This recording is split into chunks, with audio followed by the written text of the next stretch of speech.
If you've been going around the good old internet looking for the right podcast to fulfill your New York Yankees needs, well, I'll be the first to deliver the good news to you. You have found it. Here on Yapping Yankees with me, your host, Mike Scudero, you and I will be discussing the latest news, takes, and talk throughout the entire Yankee universe. Oh, and there may be some ranting on my behalf. Yeah. Anyway, what do you say we get to it? Let's get to yapping! Well, hello there, my fellow Yankee fans, and welcome to episode 189 of the Yapping Yankees podcast, where we yap about the Yanks and nothing but those Yanks. As always, I'm your host, Mike Scudero, here on July 23rd, 2023, the second to last episode of the month of July. And speaking of the second to last episode of the month of July, it's the second to last weekend, that means, of the month of July. And I have to say that after I slandered the way the summer weather has been here in New York so far in summer 2023, I do have to say, of course, this would naturally happen the very next weekend after I say this, because that's the way things go. But I do have to say, I'm very pleased to report that for one of the only times it feels like this entire summer so far, this weekend, both yesterday and today, both days have been met with stunning weather, which has either rarely happened this summer or maybe not even happened at all, because it seems like nearly every single weekend the weather here in New York has sucked. But it has finally been beautiful this weekend, which is awesome to see. You know what else has been beautiful this weekend is Yankees baseball.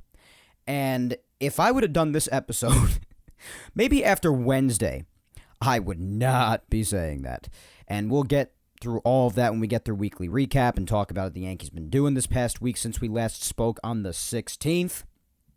But the Yankees just got done with a series this weekend, and a lot of people will say this is the reason why this weekend was very nice. And you know what? You wouldn't be ridiculous for thinking that, because it's very plausible to think so. But the Yankees just got done with one of the worst teams in baseball in the Kansas City Royals. They just got done sweeping them as of today. The time I'm recording, the game ended maybe a couple hours ago. It's just shortly after 6 o'clock, the time I'm taping right now. So, yes. Should they have swept the Royals? Absolutely. I was just with you last weekend on Sunday saying that if they're even half respectable, they will take a series against the Angels and sweep the Royals. That's what I was thinking. At least take a series against the Angels. And I also said, considering how the team has been doing and the fact that they really don't give us any reason to be optimistic whatsoever, that they could fail at both of those things, that they could fail to even win either series. Well, they got swept in Anaheim after that, so I wasn't really too surprised, even though I was really disappointed and upset by it, as were we all of us Yankee fans.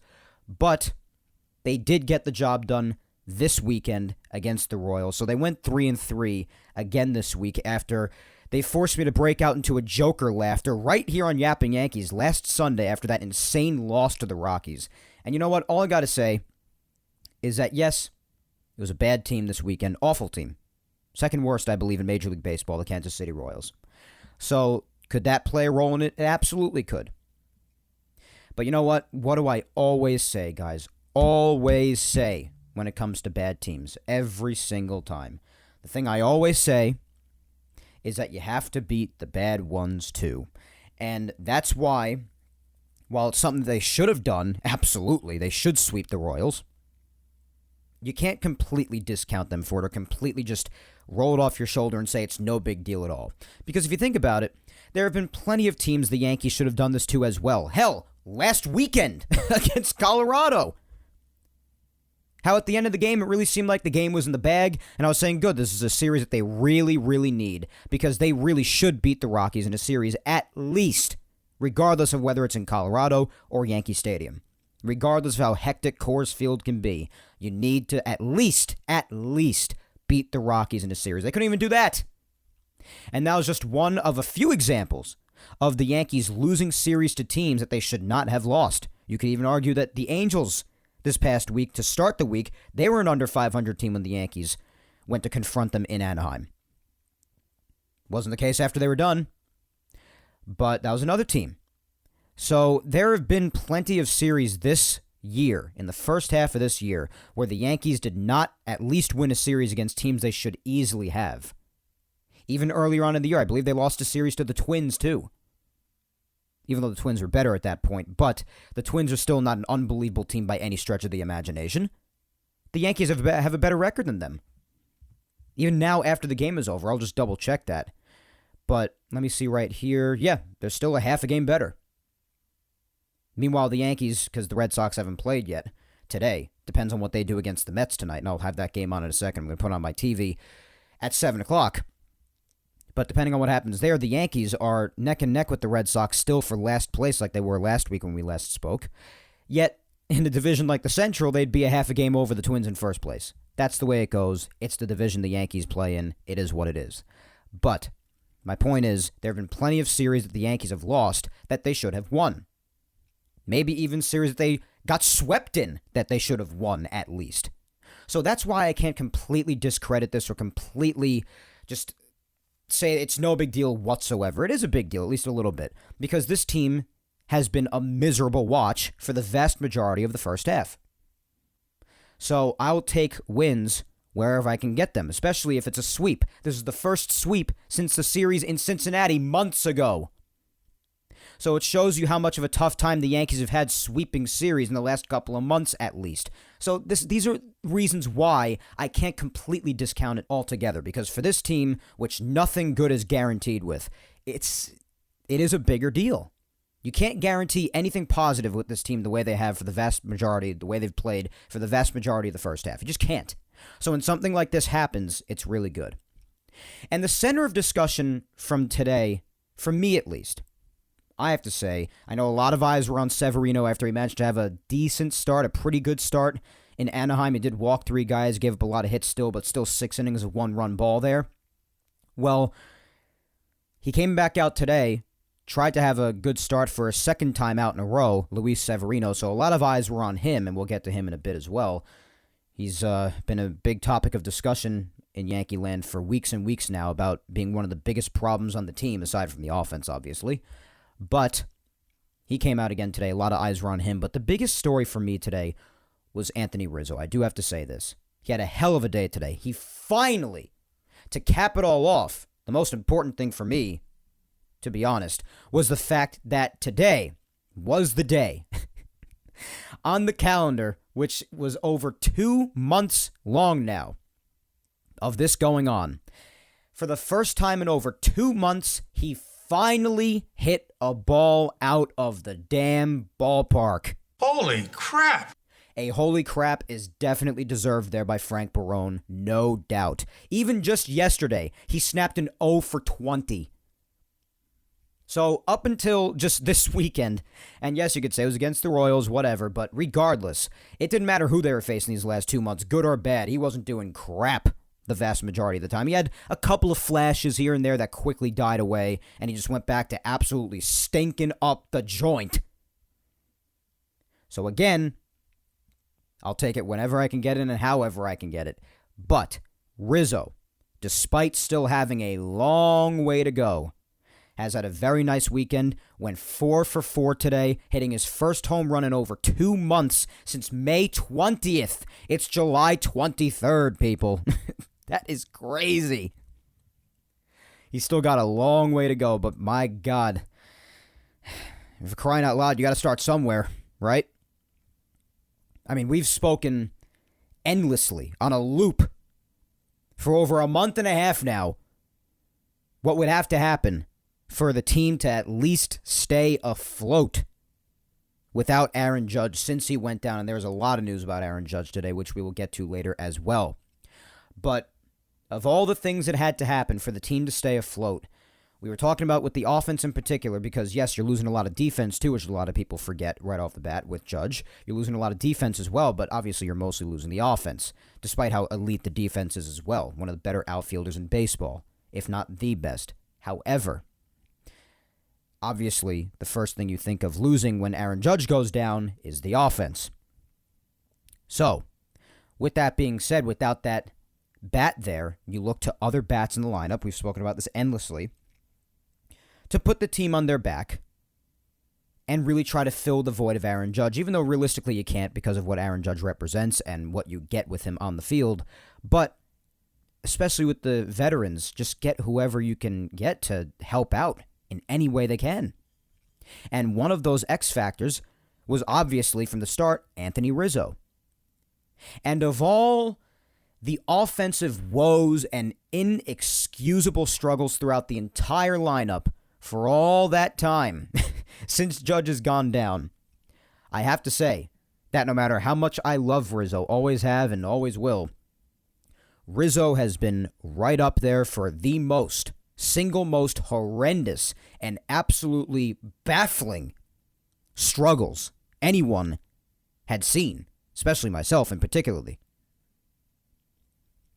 I mean, especially in his entire career. We've spoken about how he'd never been through a stretch like the one he's been through in his entire career over the span of multiple months.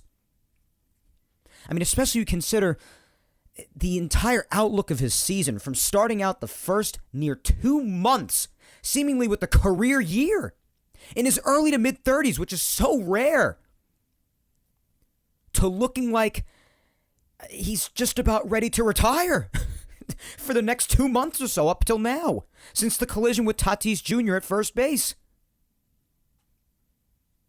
And I tell you, it's a difference in play that I've quite possibly never seen within such a quick time span from as highly regarded, especially, and liked a player that Rizzo is. I mean, I have never seen anything like that. I don't think many others have either. So any sign of life, given the overall spectrum of his season and how it's gone, regardless of the opponent, I could not care less who it is. Royals or the freaking Braves, I don't care. Any sign of life out of Anthony Rizzo after these last 2 months or so is more than welcomed. I mean, even today, just aside from hitting his first home run in over 2 months, it was also his first 4-hit game since August of 2019. August 4th, I think. 4 for 4 today. So I will take whatever I can get. I will stress that constantly about Anthony Rizzo. As far as the rest of the lineup, because the offense has been the center of discussion for months now as the main thing bringing the team down. And you even see the stats after today's game, like how great the Yankees are, how much better of a team they are when they score as much as just 4+ runs a game. They're like the 5th or 6th best team in baseball. Like, wow, who would have known? You score runs and you actually do well? Wow. Mind-blowing revelation right there. But it's the truth. You have to score to win, and the stats reflect that, especially with the Yankees, especially when they are being the Bronx Bombers and hitting home runs. Their record automatically is better as well when they do that a lot, because that is their identity, like it or not. Yes, you do need a balance of guys putting the bat on the ball overall and driving in runs any way they can, but it is just a fact of nature almost that when the New York Yankees, the Bronx Bombers, are hitting home runs, more often than not, they're usually going to be going through some good times. So Anthony Rizzo finally showing signs of life after snapping an 0 for 20 yesterday and having a fantastic day today, looking better than he has looked in multiple months.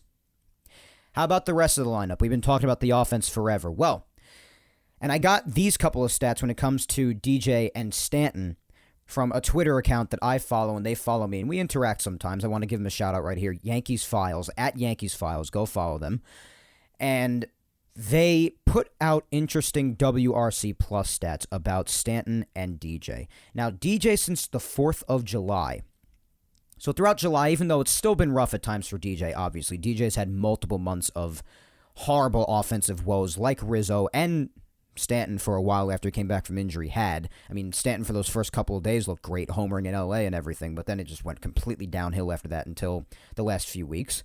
But DJ since the 4th of July actually has a 116 WRC+. If he can maintain that, that'd be awesome. They're absolutely right about that. And he actually, coming into today, had hit safely in 10 of his last 11 games. And he had another hit today. It was 1 for 3, I believe. So DJ is at least putting the bat on the ball a little bit more, which is definitely welcomed. I mean, again, this offense-starved team, despite having a better weekend, They can use as much offense from as many guys as they can possibly get their hands on, as we've spoken about.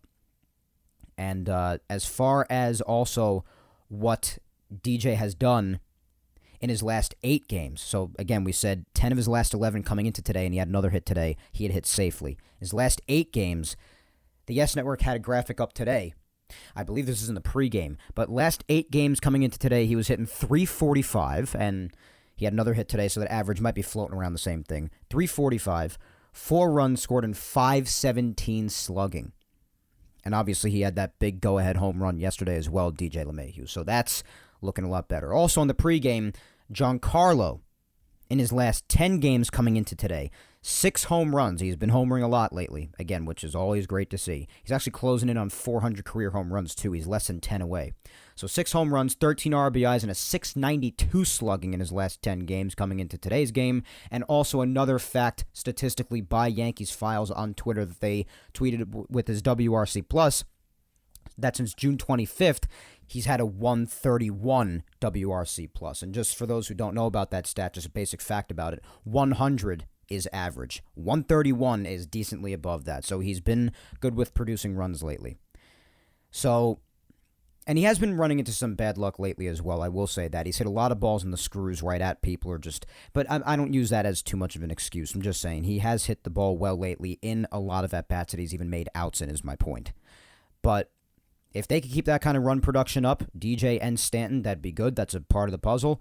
And if Rizzo can even somewhat continue what he's done in the last couple of days, especially today, then you have the 3 main X factors right there doing what they have to do alongside guys like Harrison Bader.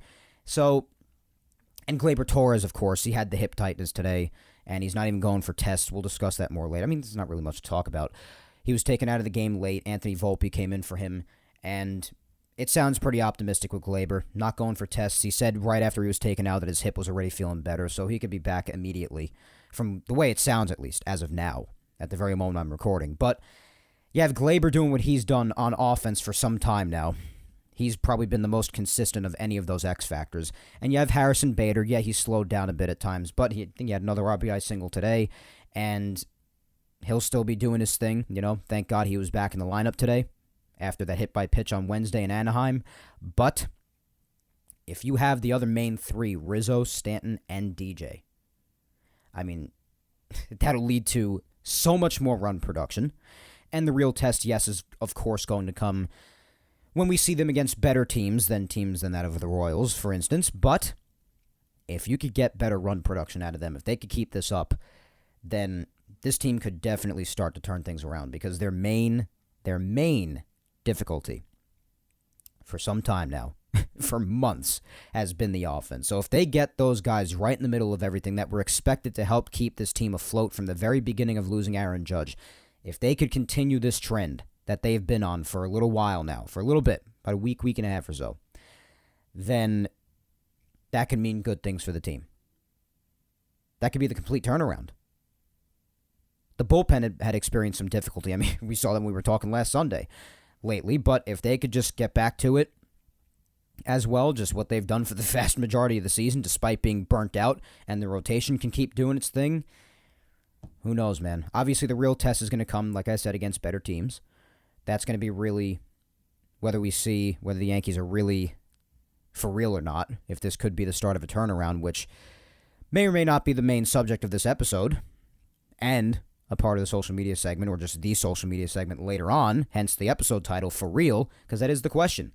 Was this just the Yankees taking advantage of playing a really bad team this weekend in the Kansas City Royals, or could factors like this be the start of a legitimate turnaround after they had just finished a bad series in Anaheim prior?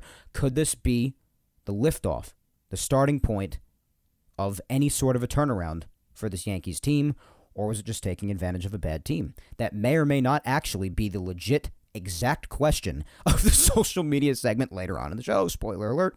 Anyway, that's my point. That's a big aspect of the team. Big part of it.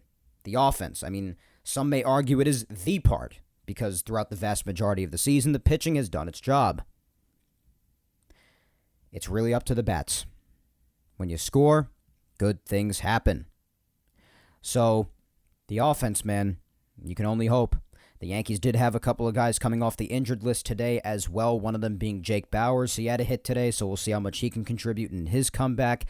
We mentioned Gleyber before. Obviously, Gleyber has been one of the more consistent hitters on the team for some time now. He has had his continued mental lapses in the field as well as at the plate sometimes, but his run production being one of the only consistent hitters in the entire lineup for some time now has helped out with that a bit.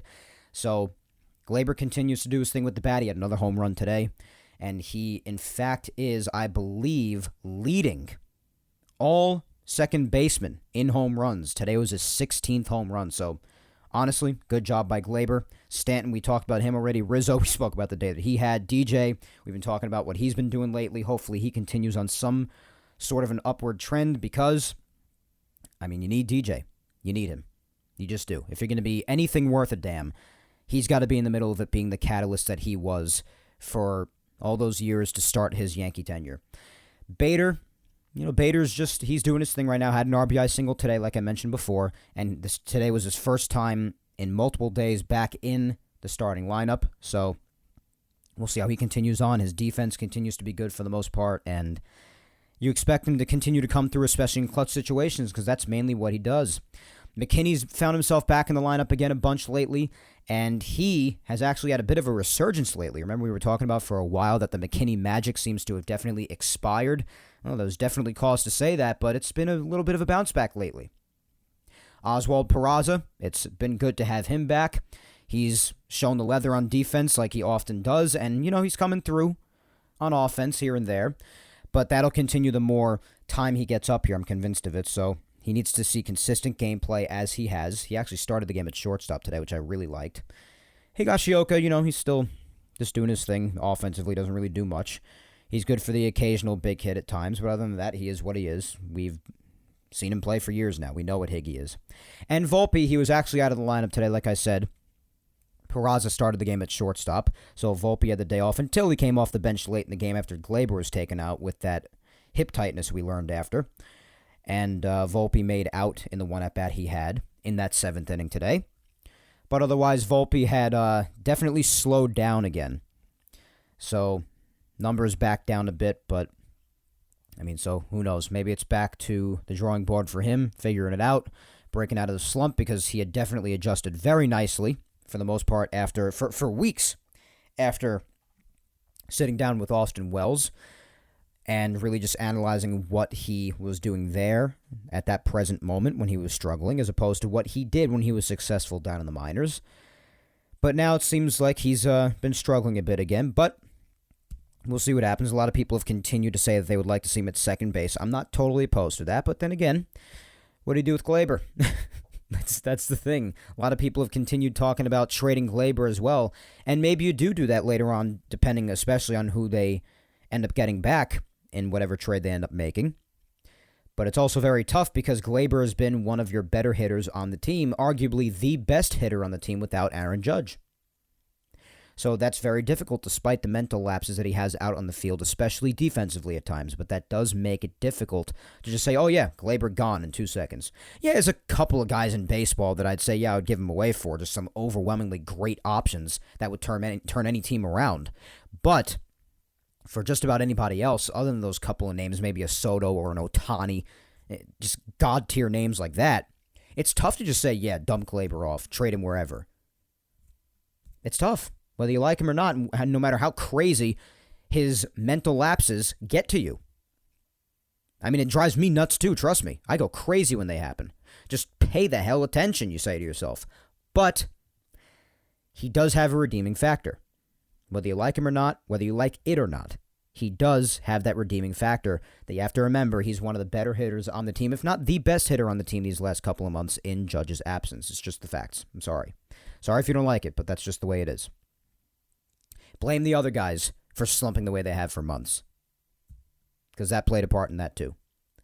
So that's really a general consensus of the entire lineup, like we've had a tendency of doing for some time now. But that's really the thing. It was an eventful week. It was really weird. They got swept, and then they did some sweeping. So 3-3 this past week against the Angels and the Royals. I really would have liked at least 5-1.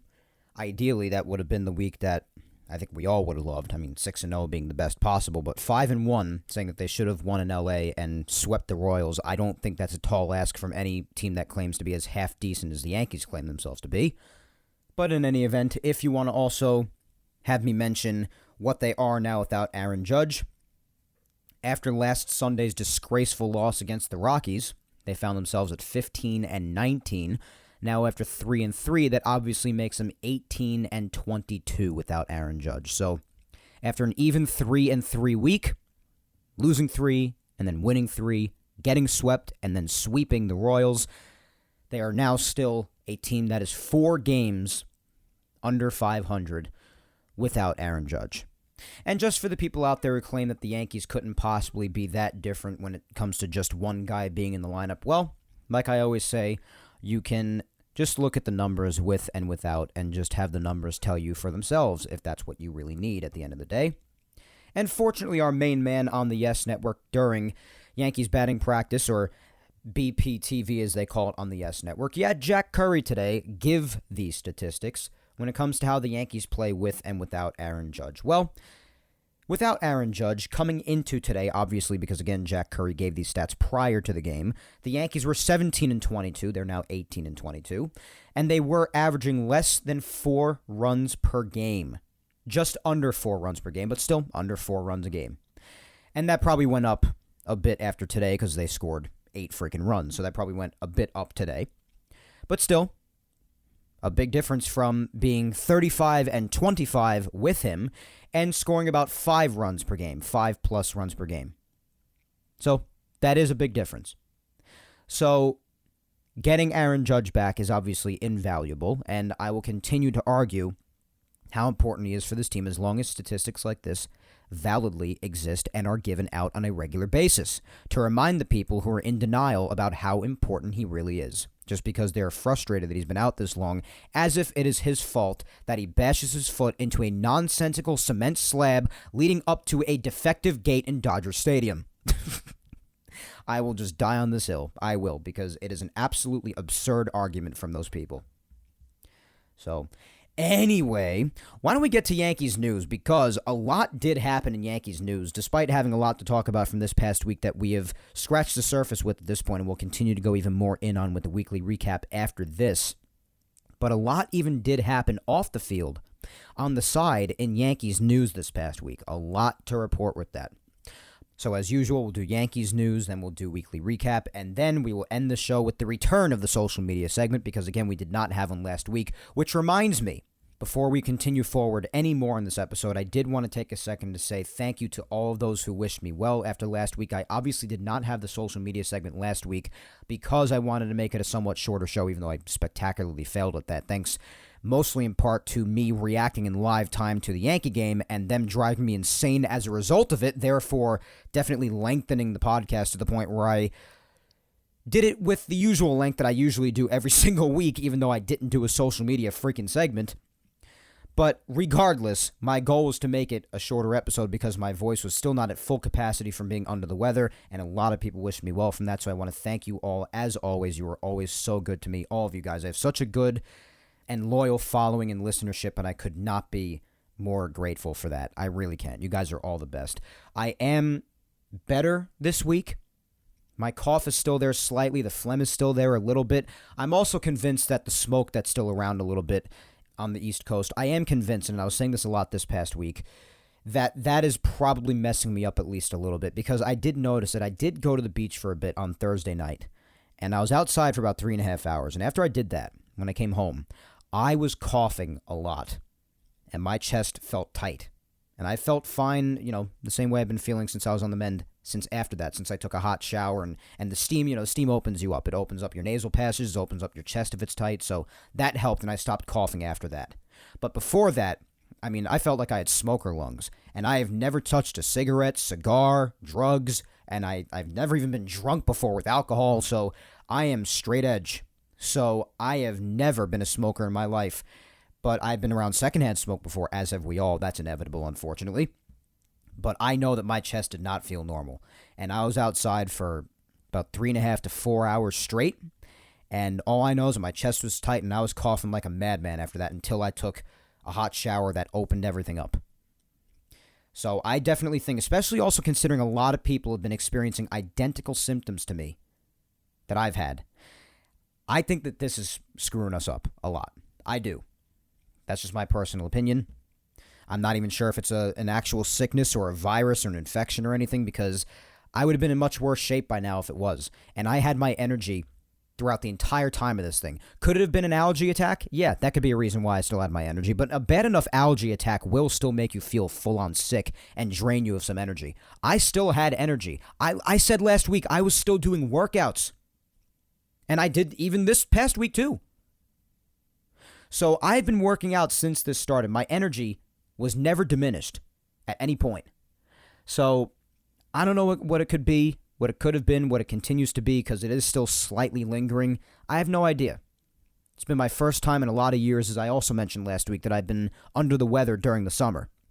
But I'm just glad I'm on the mend, because there is something very big coming up in August 6th to be specific, which is exactly 2 weeks from now. Yeah, 2 weeks from now.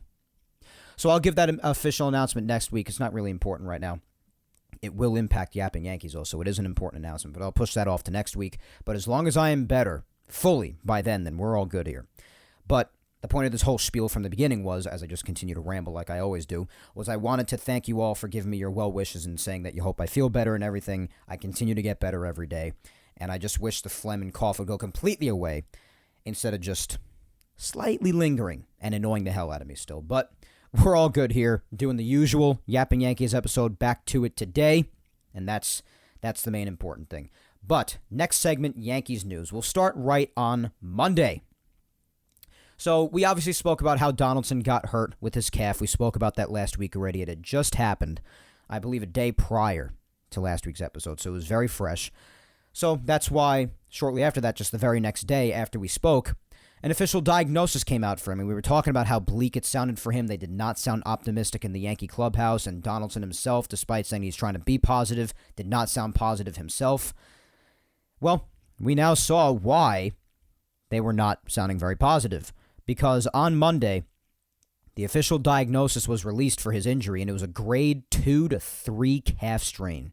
Now, grade 2 or 3, especially 3, when you hear that, especially at this point in the season where there's just maybe a bit over 2 months left, and that's it, it's going to be looking pretty bad for you.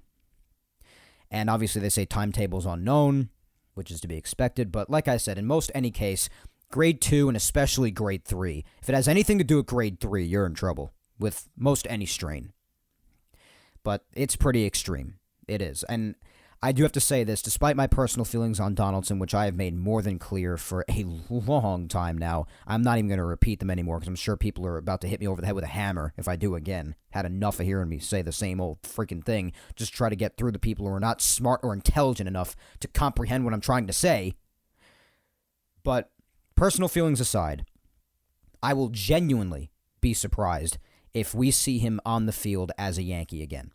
I'm not saying this could be what retires him, even if he doesn't come back for the rest of this year, because he could sign somewhere else and another team could be willing to give him a shot, despite his age, and despite how much injury trouble he's had on the whole this year, overall.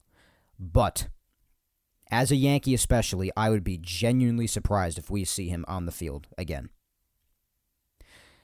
It's just not enough time. It's not enough time. It's too devastating of an injury, and even aside from that, how much time he's missed from injury this year, and they say that even this problem, along with a few other ailments, is just a lot of things he's been dealing with for months, and it's just not a good look. And you factor in, despite the occasional home run, yes, you factor in what he was doing on the whole offensively when he was playing, it's nothing to write home about at all, to say the least, to be kind about it. So, this Yankee tenure for Josh Donaldson, since he was traded for right before the start of the 2022 season, I think it's safe to say that with this very likely putting a bow on all of it, it was very bad. Very bad. And although I'd like to be very happy and officially rub into everybody that I was right about it from the start, it's not something that I'm happy about. Why would I be happy about someone on the team that I root for failing and not helping the team to succeed the way I want them to succeed day in and day out? Whenever I predict something negative, I'm not doing it to hope I'm right or to sound like I'm smarter than the next guy. That's not why I'm doing it. It's genuinely what I think. And if I'm right about it, great. But I'm not going to be thrilled about it, especially if it comes at the cost of production on the team that I root for. I mean, come on. So I will just emphasize, especially if this is in fact the last time we see him in a Yankee uniform, that I was right. So to all the people that were telling me I have no right to have the opinions that I had at any point throughout this whole thing, and personally insulting me and taking a baseball debate way too far, you could go kick some rocks. How about that? Sound good?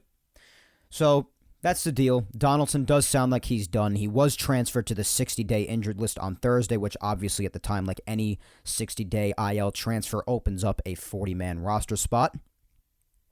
And as a result of that, on Thursday, the Yankees selected and signed right-handed pitcher Matt Bowman to a major league contract, and they did option him to AAA.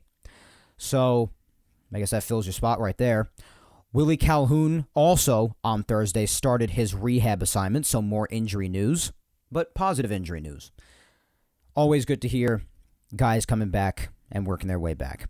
Unfortunately, Friday would bring the bad aspect of the injury news because it was revealed that Trevino was put on the injured list for a torn wrist injury. And from what, I have no idea. All we do know is that the Yankees did reveal, after this announcement was given out to the public, that this was an issue that Trevino was dealing with on and off since spring training. And he had been experiencing pain, and he apparently had it in his head that eventually he would no longer be able to handle the pain. And he would no longer be able to play and contribute to the team the way that he knows he could and the way that he wanted to.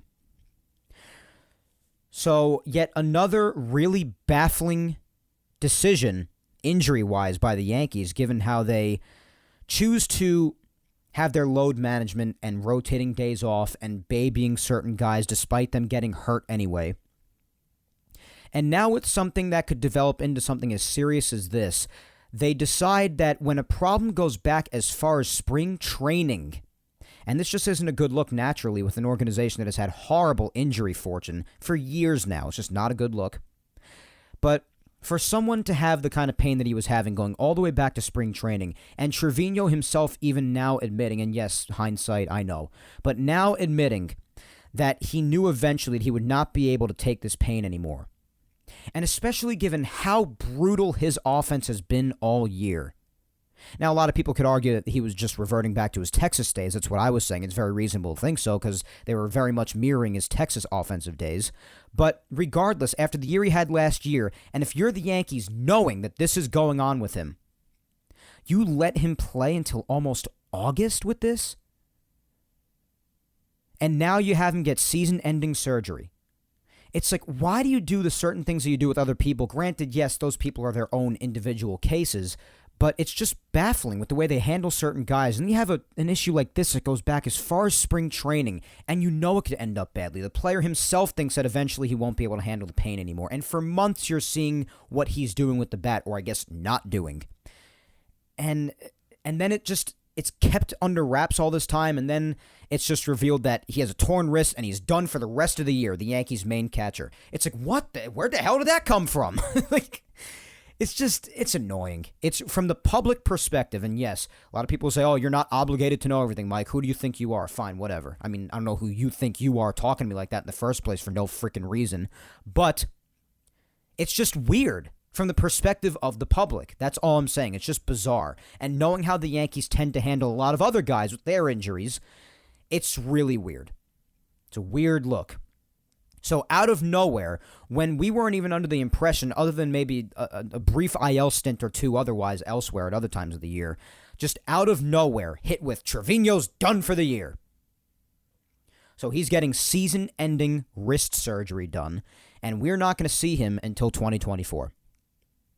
So, as a result of it, the Yankees need a second catcher, obviously, to go alongside Higashioka now. So they recalled Ben Rortvedt, who's been back down in the minors for a while now, ever since Trevino returned from his prior injury. That was a shorter stint on the injured list as well.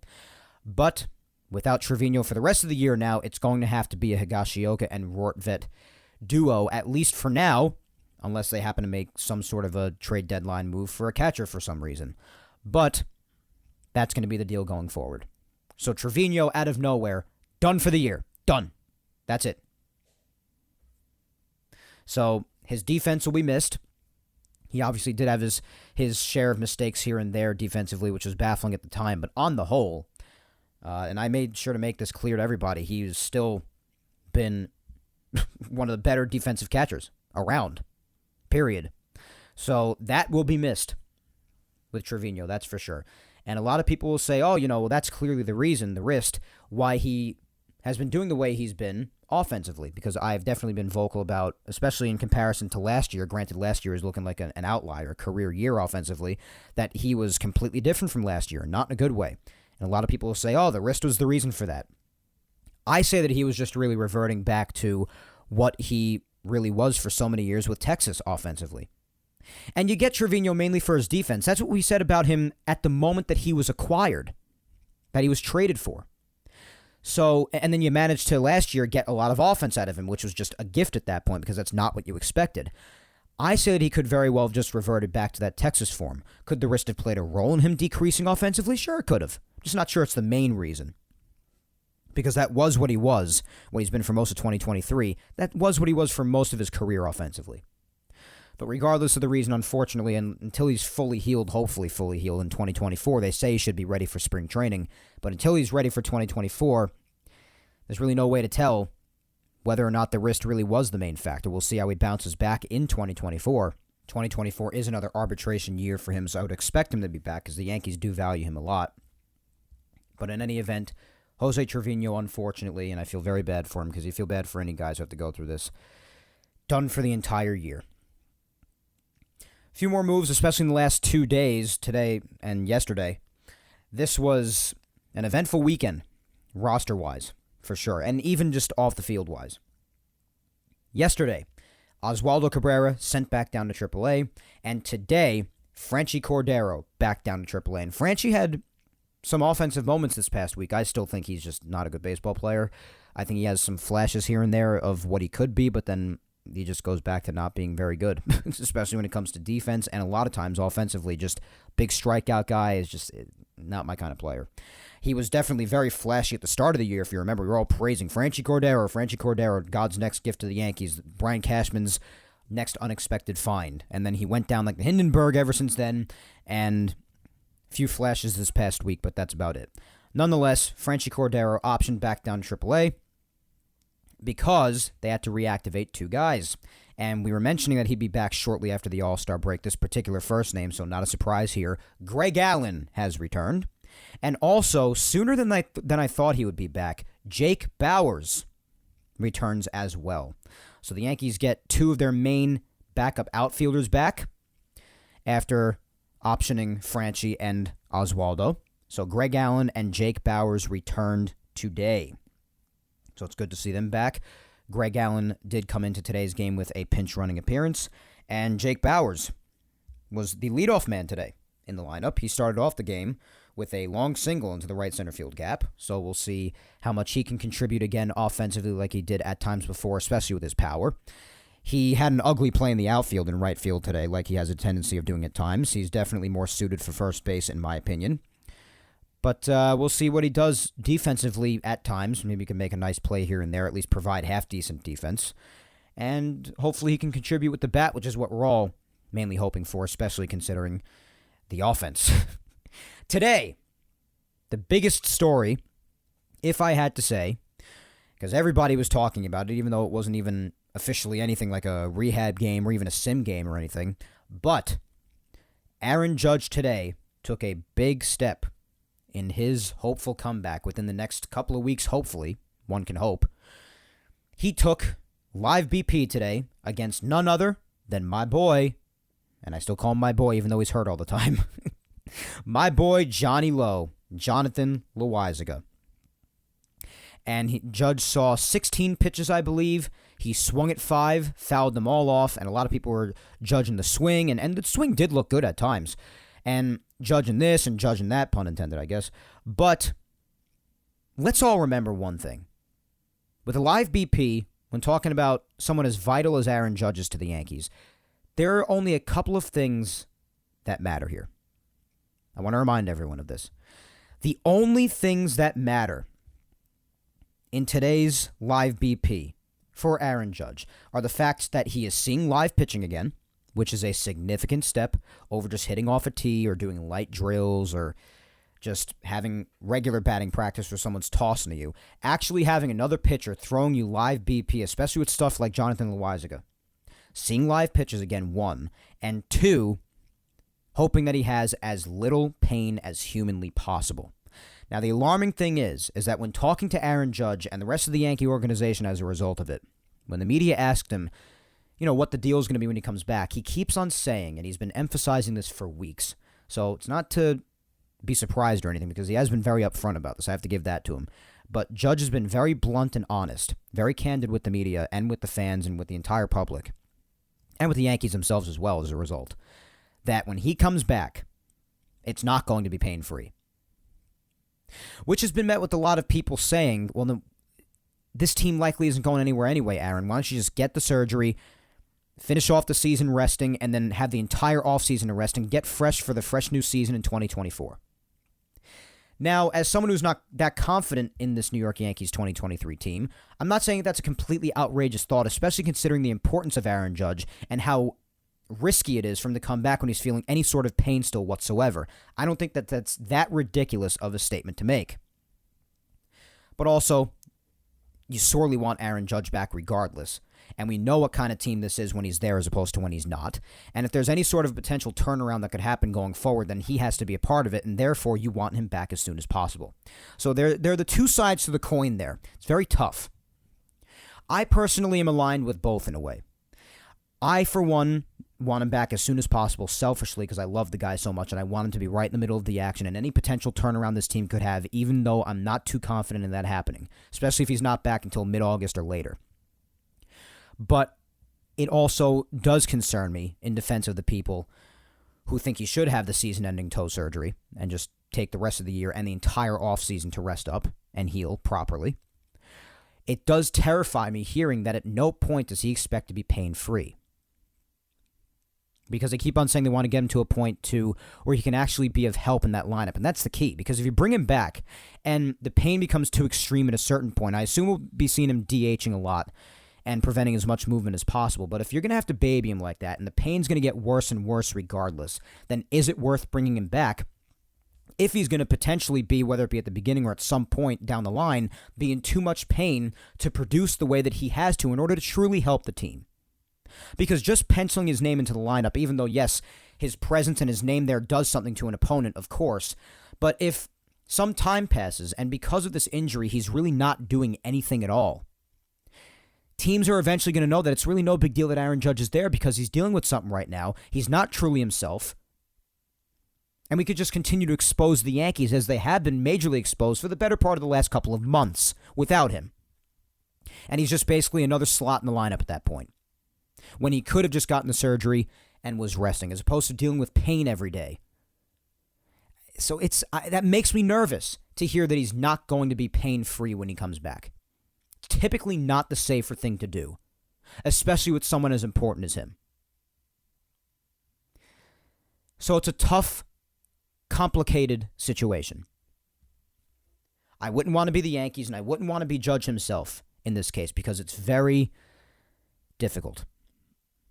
So we'll see how long this continues to take. Regardless, though, it was great to see him in any sort of batter's box facing any sort of live pitching, especially against my boy Johnny Loáisiga, which he was unfortunately overshadowed a lot today because of the presence of Aaron Judge, obviously and understandably so.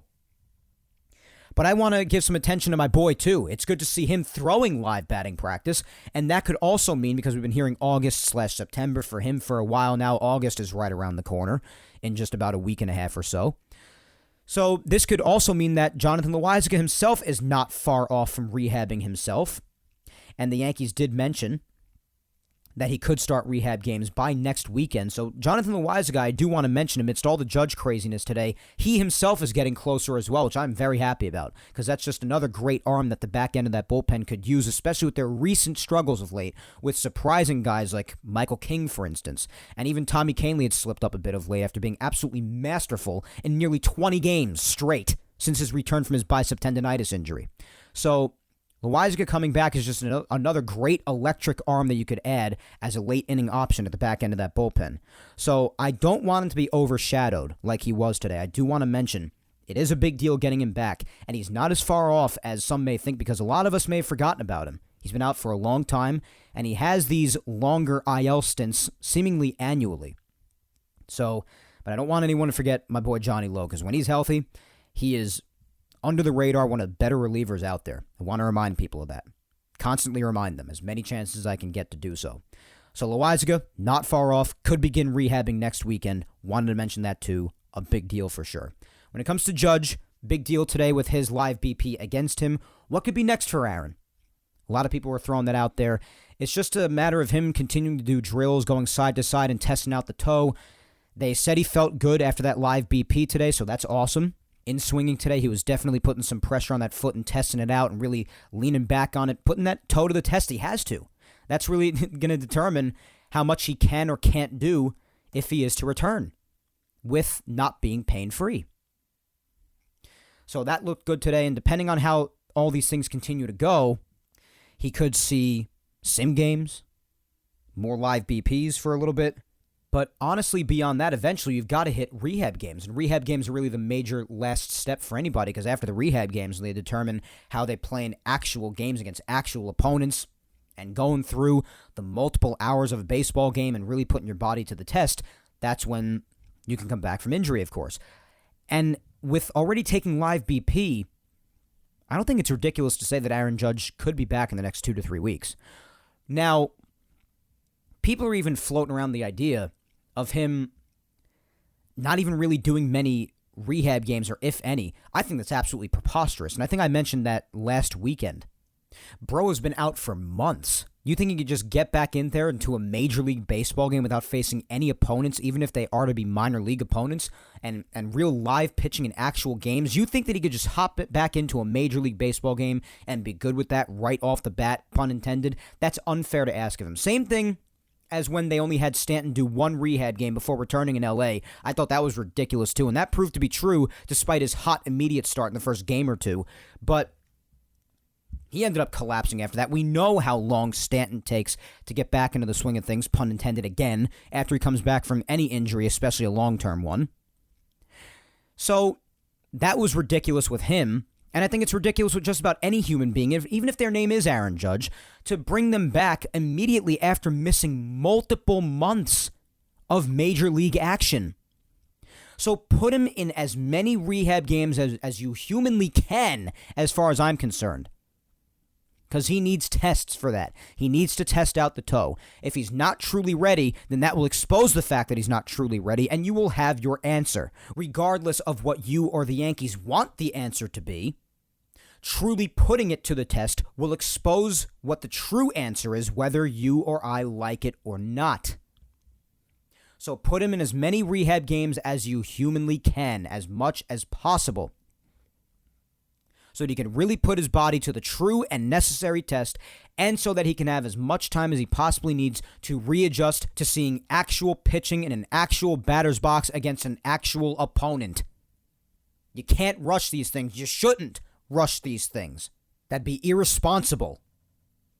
So even if it's just like a week or two of rehab games, which I think at least a week would be definitely necessary for him given the time he's missed, because come August he'll be out just about 2 months by then. So quite some time to miss. So put him in at least a week's worth of rehab games, and I think he could be ready for that in the next week, week and a half, if he's already doing live BP now. So that's why I say 2 to 3 weeks.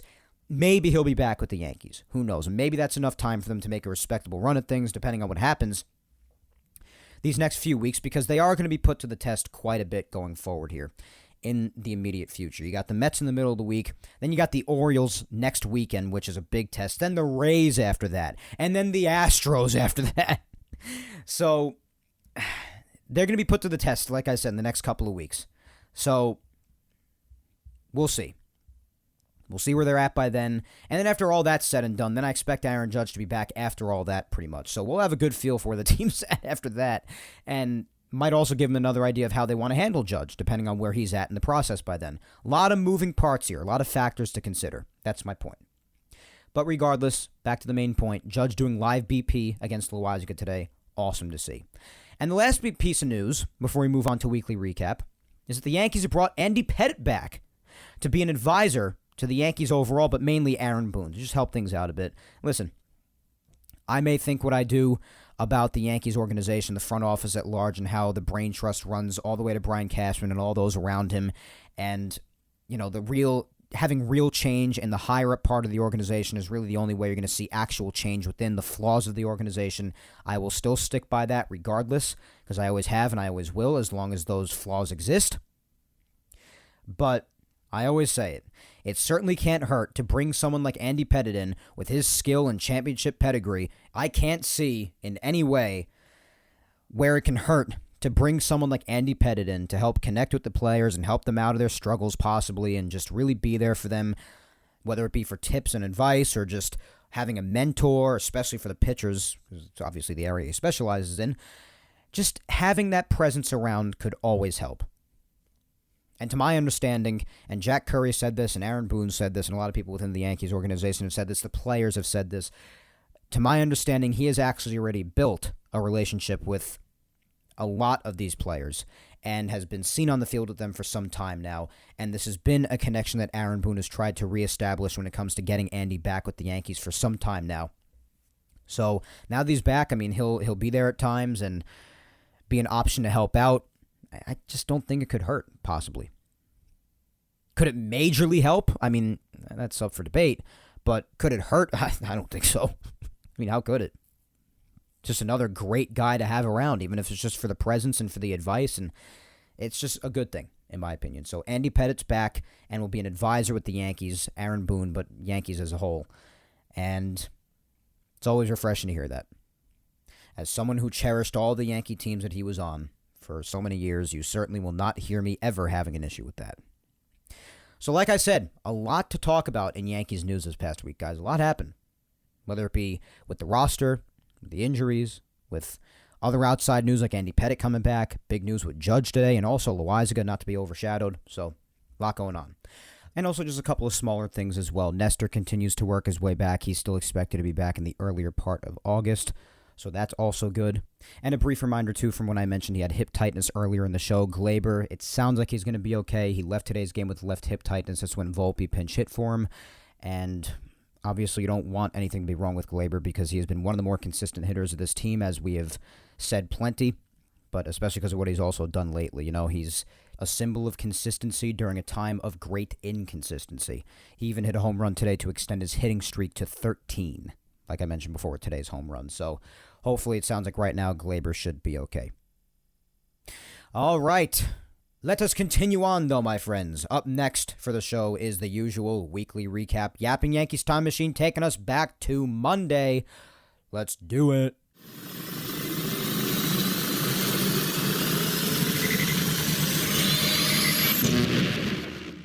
So as I said before, the beginning of the week sucked.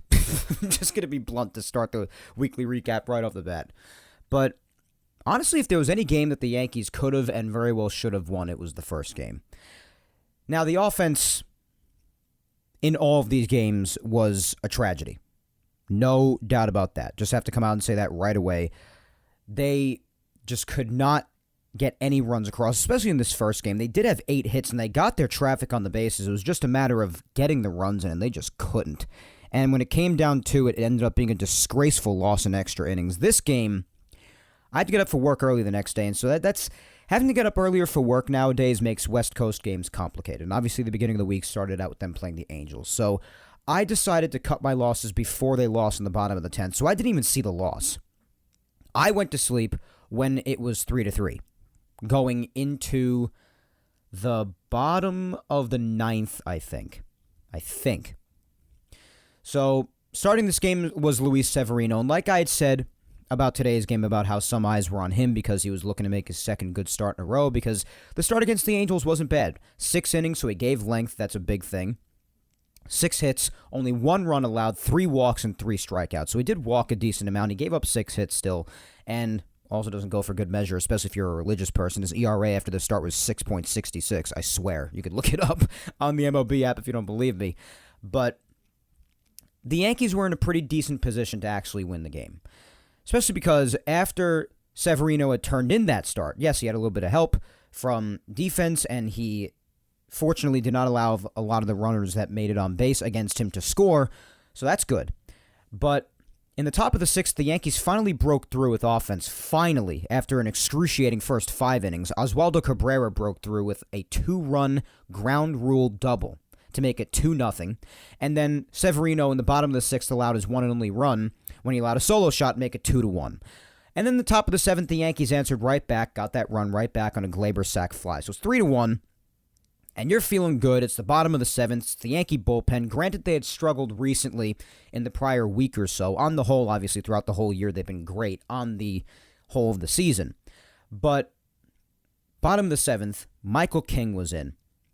And King has overall had a good year, but of late, in his last bunch of outings, we know that he has struggled a great deal in a lot of them.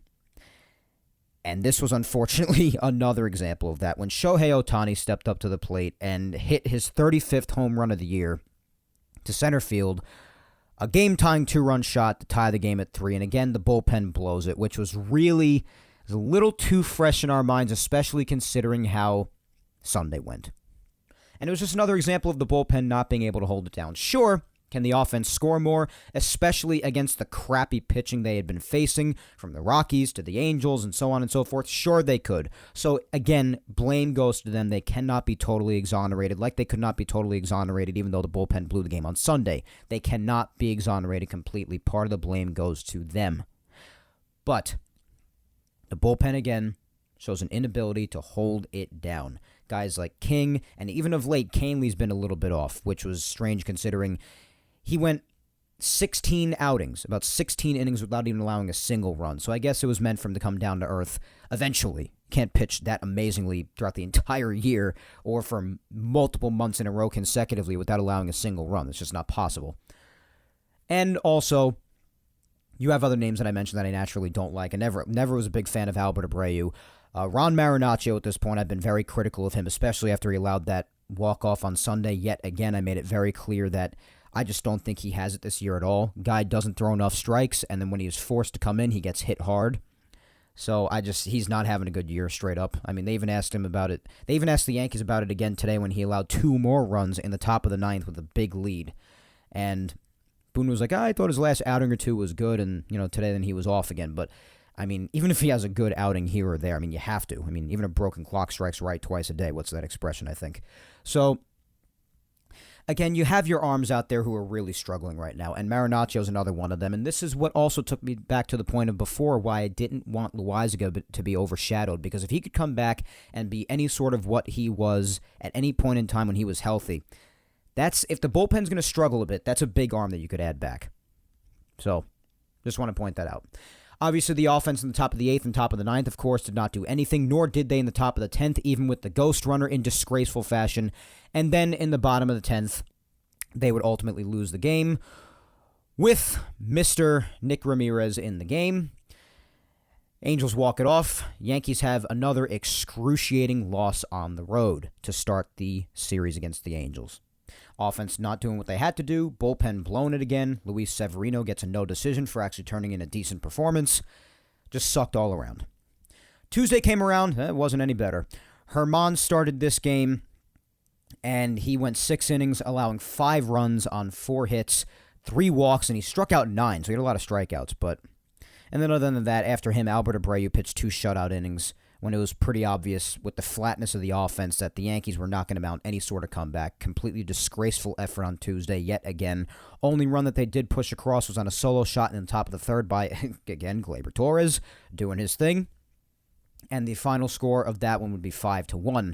Wednesday, Yankees doing everything they can to not get swept, or I shouldn't say doing everything they can because they didn't really do much. But Carlos Rodon started this game, and from the start, it was just bad. Bad game for the Yankees. Ended up getting swept in Anaheim in a series that I really thought they should have at least won 2 out of 3. Just really bad. Rodon started it. He went 4 1/3, allowed 4 hits, 6 runs, 2 homers, 5 walks, and 3 strikeouts. He was taken out in the 5th inning. And he heard some booing from the fans, and he blew a kiss to them. And now this caused a lot of outrage in the Yankee community. I don't really care so much about the fact that he blew a kiss, really. That doesn't really bother me.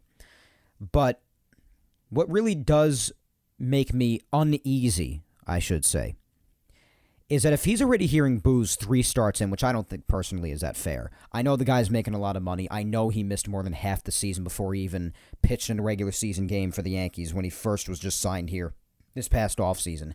However, the guy's still going to need time to figure it out. I think there are some positives there. I think his velocity is definitely there. His fastballs touch the upper 90s, which is Rodon-like, so that's a good sign. I think it's just a matter of him getting his mechanics and his location down. And when that happens, he could very well take off.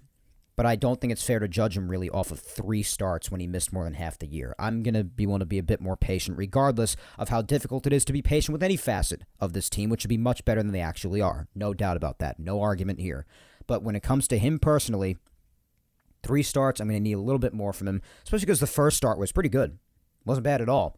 And then the last 2 starts, he struggled, especially this past one against the Angels. So, thing that makes me uneasy, as I was saying before, is that if he's already reacting at all to these boos that he's prematurely hearing, in my opinion, and he's already reacting to it and doing things to visibly show that he is reacting to it. He's hearing it and it's getting to him. Even if it's not really truly like making him livid, but I mean, it's getting to him at least a little bit if he feels the need to react in any sort of a way. I mean, let's be honest here. That just makes me a little uneasy when it comes to the fact that he signed a pretty long-term contract here. I mean, Rodon's going to be here for 6 years. He's supposed to be. 6 years, 162. So he's going to be here for quite a while. And I'm not going to lie. You remember, I was very happy when they signed him. And I still am. I still think he can unlock what he is at his best. I do. Despite his chronic back problems, I still think he can show flashes plenty of time, more often than not, of what he is at his best. But it does make me a little uneasy and how he could end up performing here and how his mental state could be here if he's already letting the boos get to him even a little bit just this early on when he has so much more time to play here and he's expected to do as well as he's expected to do. And he's as big of a piece to the team as he is. Just makes me a little uneasy because, he said he's ready for the boos and his personality does say he could be New York ready, but just makes me a little uneasy if the boos are getting to him even a little bit already this early on into his Yankee tenure because it's only 3 starts in. And he's already hearing the boos from the fans, which I think at this moment, this soon is unfair. But it also just makes me uneasy if it's already getting to him this early on. He's going to be in here for a long time, guys. So you guys better strap yourselves in. I mean, he's going to be here a while. So, I mean, I know a lot of people out there, some people did have the concerns with his injury history, and most people, I think it's safe to say, like myself, are very happy. So let's not be hypocrites here and turn on him so quickly, in my opinion. But I'm not going to lie, bad start. Not good. I'm happy the velocity's there. That's a plus for me. If he wasn't throwing hard, that'd be a big alarm to me. I mean, it'd be like, holy crap, what the hell's going on? He might not be healthy still. But he's had plenty of fastballs that have touched 97, 98 even, so it's there. I think he's just got to get a lot under control, and that's just going to come with more starts. So, I mean, we'll see what happens with that. But that didn't make me so upset that he did that. More so, it just made me uneasy for all the time that's yet to come that he still has to spend here. And he's already hearing boos from the fans, and he's already reacting to it in any sort of way, and how that could affect him in any sort of a way, especially if he's to do that at Yankee Stadium, and he hears it even harsher. The guy just got here. So, I don't know. Just makes me feel like it has the chance to not be that pleasant of a stay here for him if that spirals out of control in the near future. Who knows? But the rest of the bullpen, other than Canely at the end of the game, who allowed a run in the 1 inning he pitched, and he also walked 2 guys, so he didn't do that well again. Again, I mentioned Canely stumbling a little bit lately, very recently. And it ended up seeing him bashing a fan to death in the dugout. Actually, funny story about that. More rambling. So, when I got the notification on my phone, because I actually wasn't watching at this point, I think I was busy doing something. I was somewhere working out, doing something. And I got the notification that Canely, abuses fan or something like that. Now, when I got this notification and not watching the game, I took the word fan, as him doing an Aikido flip over the dugout and going into the crowd and beating the crap out of a fan, like an actual person. I didn't know they actually meant a fan, like the object. I had no idea. So I was like, wait, what the hell? And then I tuned in and I saw it on television. I was like, okay, he actually hit an object. He didn't go and beat the hell out of someone. So I was like, listen, of all the crap that's happened with the Yankees, who'd be surprised, I guess? But I know Canely's passionate. I know he wouldn't do that. I'm just playing around. But that's what I thought for a second when I got that notification, not watching the game. I don't know. So yes, in the offense, this game only did score 3 runs on a Stanton solo shot in the top of the 6th, a Higgy RBI single not long after that within that same inning. And then in the top of the 8th, Franchy Cordero hit a solo shot to make it 6-3. And the final would be 7-3, with Rodon obviously taking the loss. He's 0-3 now with an ERA of 7.36 because his last 2 starts, the one in Colorado and this one, not great. And the Angels embarrassingly sweep the Yankees. Horrible offensive effort the entire series. And not a great start from Rodon on Wednesday, of course, and not a great start from Herman on Tuesday. Bullpen didn't do any favors on Monday, just nothing worked out. Nothing worked out in Anaheim. Horrible series. Fortunately, they did come home to face the Royals over the weekend, and this did help them to bounce back a bit, whether it's totally because it's the Royals or this could be the start of a turnaround, as we mentioned. It's welcoming to see at any capacity because, as we said, there are plenty of teams that they very well should have at least taken the series against throughout the first half of the season, or even just recently against the Angels, the Rockies, take your pick. But they didn't. So that's why, again, like I said at the beginning, I can't completely discount something like this weekend. But still, the Royals still did look pretty good against them at times, which is a little unsettling. But, I mean, even on Friday, even though the Yankees won 5-4, and still it's very close, the Royals had almost double the hits that they had. The Royals had 9 hits in the night. The Yankees had 5, resulting in 5 runs, mainly thanks to the 3-run shot by McKinney. But anyway, as far as starting the game, Clark Schmidt started. It gave decent length again, 5 2/3, 5 hits, 3 runs, 1 walk, and 2 strikeouts. But he only did allow the 3 runs only on 1 hit. And that was the big 3-run homer by Michael Massey. So that was a big hit that put the Royals ahead 3-1 at the time after Franchy Cordero got the Yankees on the board first in the bottom of the second on a solo shot, his 6th of the year. So then it was 3-1. So the Yankee offense had some work to do, and they did get to work right away in the bottom half of that 4th inning when McKinney hit a go-ahead 3-run shot himself. So a 3-run shot to put the Royals in the lead, 3-run shot to put the Yankees in the lead. See what happens when the Yankees are hitting home runs? Usually good things happen, and it leads to wins. Not making it up when I say it. It's just what happens with the Yankees, guys, more often than not. So Billy McKinney, like I said, the magic has come back a little bit again of late, and this was part of it. 3-run shot made it 4-3. Glaber added on with a solo shot of his own, like we've been saying. He's been really consistent. He's been getting it done at the plate. So his 15th of the year, solo shot the other way in right center, made it 5-3. And then Michael Massey, again, responsible for all 4 Royals runs on Friday. Hit a solo shot in the top of the 8th inning off of Tommy Kahnle again. So Kahnle again allowing another run. That's what I've meant lately about saying he's been slipping a little bit. Fortunately, though, the game would be closed out effectively by Clay Holmes, even though he made us a little bit nervous. But he did get the job done in the top of the 9th, earning his 12th save of the year, locking it down, and giving the Yankees the 5-4 win. It was a little closer than any of us, I think, would have liked, especially against a team like the Royals, but a win is a win. Clark Schmidt did get the win, too, for his outing. Another pretty good outing for him. 6-6 with a 4.33 ERA now after giving up 3 runs on just the 1 home run. So, aside from that, not a bad outing at all for Clark.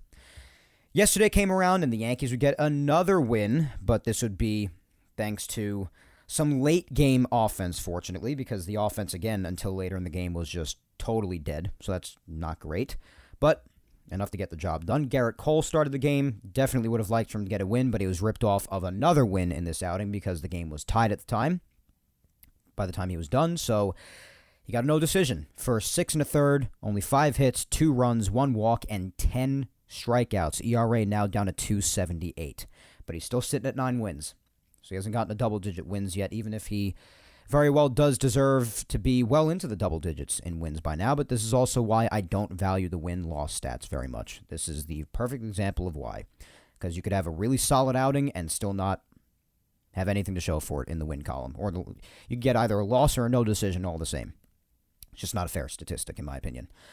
Wandy Peralta would get the win for coming in after him, and then the Yankee offense jumped back out in front when he was still in. So if Cole finished the 7th inning, and then they took the lead where they did still, then he would have gotten the win. But he did not finish the inning, so he did not get the win. Wandy did. Canely came in afterwards, after Wandy as well, pitched a shutout inning. Finally good for him. Good to see him bounce back like that.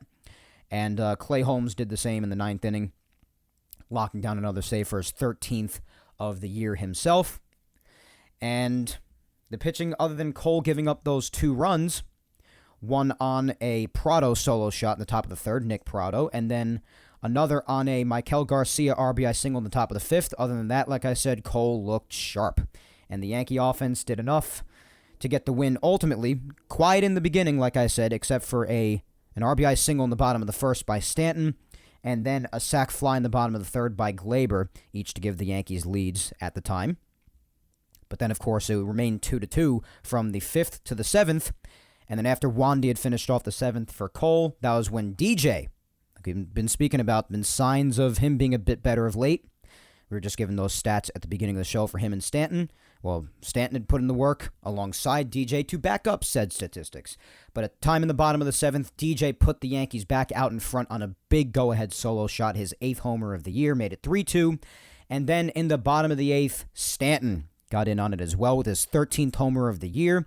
A nice shot into left field, a 2-run shot to make it 5-2. And that would be the winning score that the Yankees would win by. And then today, as we mentioned before, a lot more offense today, especially at the beginning, right from jump, which I love to see because that usually doesn't happen with the Yankees too often. If they mount a nice comeback at the end, that's usually the way it happens, especially of late.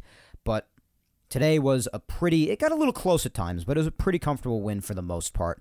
Luis Severino started the game, and he was looking for a 2nd consecutive respectable outing after he did pretty well in Anaheim. Not great, but pretty well. Solid start.